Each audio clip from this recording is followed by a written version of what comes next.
So today we're talking about basil. I mean, you know what it's like. You go into the shop, you want to buy some basil, and you come out with, a pot like this, which has around about 20 or 30 plants in it.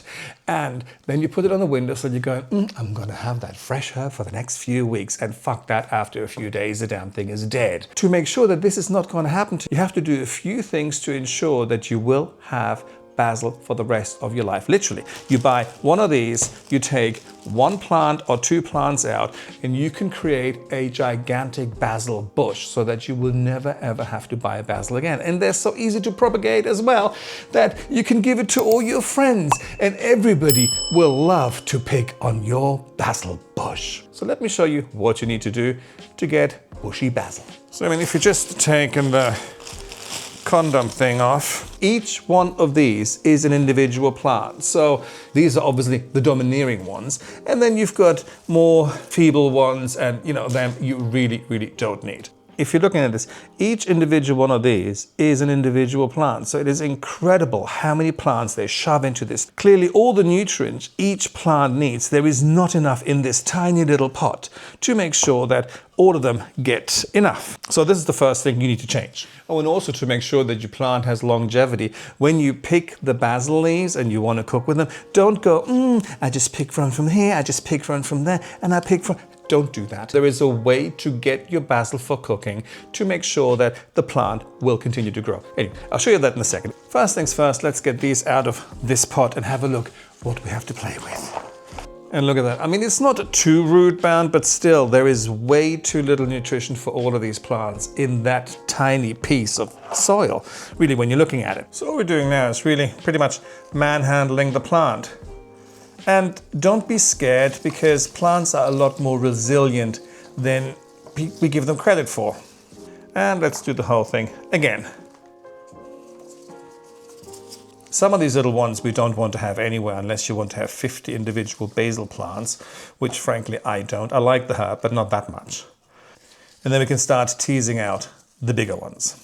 Just to show you how dull I really am, I actually counted the individual plants in this. There's 27 individual plants in this one. So no surprise that when you buy a pot like this, you put it on the windowsill, you think, I'm going to be having basil for the rest of the week. These plants die really quickly. So let's tease out the big ones and repot them. I mean, what you can do as well, plant it like this and just cut all the other ones. So that's a possibility. What I'm going to do, I'm just going to pull out the ones here on the side, because obviously they're easy to come out. And here we are with the one that looks quite healthy. So let's pot this one up.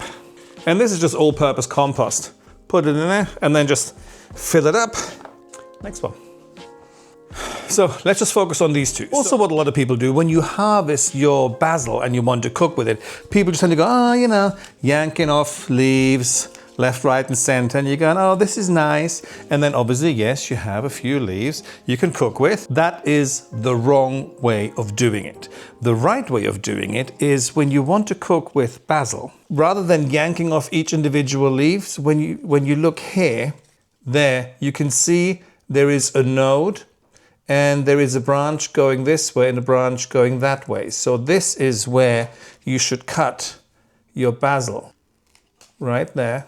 That you have the node there and you have a branch going this way and the branch going this way. These branches will now develop into new, stronger branches. So rather than just having one going straight up, you'll have two bushing out. And this is the way you make sure that the basil gets bushy over time. And as you can see here, I cut that the other day, and these two side shoots are starting to develop and becoming a lot stronger and a lot bigger. So once you cut at the top of your basil plant, you can either take this and cook with it, or what you can also do is put this into a glass of water and then roots will grow from here. As you can see here, this is what I did about a week and a half ago. Just cut the top of the basil off, dumped it into water. So now there is a lot of roots growing and I basically have yet another basil plant. This plant is so easy to propagate, let alone let's know that you get pretty much like 50 or 60 plants when you buy one of those damn pots in the shop. Cut the top off, dump it into water, and hey presto, you have a new basil plant. Another thing with basil is basil always wants to grow up. So if we don't do anything here, yes, some of these side shoots, obviously they will develop as well, and it'll grow up. And eventually, then they start to flower and set seed. And that is something you don't want. You do not want your basil to start flowering and setting seed. So what I'm going to do as an experiment with both of these now, so I've got the 2 plants that came from that one pot. And this one, I'm just going to leave it as is. I'm going to let this one grow. And the other one, as you can see here, this is where the node is. And I'm going to cut right above it to make sure that this plant will start to divide very, very early on. So I'm going to cut it right here. And that's it. So we have all this big root stock now, considering how tall it was to begin with, having the energy to be able to start letting the side shoots grow and bush up. So now we have this one and that one, and both were exactly the same size at the beginning before I chopped them up. So let's call this one Klaus and let's call this one Hildegard and have a look how they develop over the next few weeks and months. So my expectation is that this one obviously will bush up a hell of a lot. Also, what you need to do, you have to continue to cut them at the node so that each time you cut them at the node where you can see 2 other stems emerging, and that way it will bush up and it will not flower. Do not let them go to flower. So also with the multi-purpose compost, there's enough nutrition in there right now, but they are quite greedy plants. So you have to water them regularly. Don't let them sit in water. Clearly no plants like that, but keep them moist, keep them fed as well, because they are quite vigorous growers.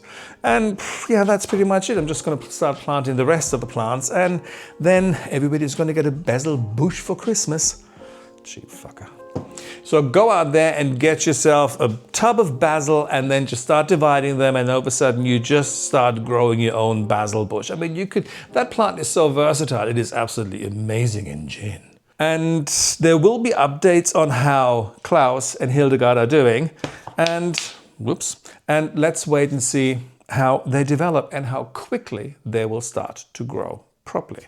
That's me for today, and I shall talk to you guys later. Bye.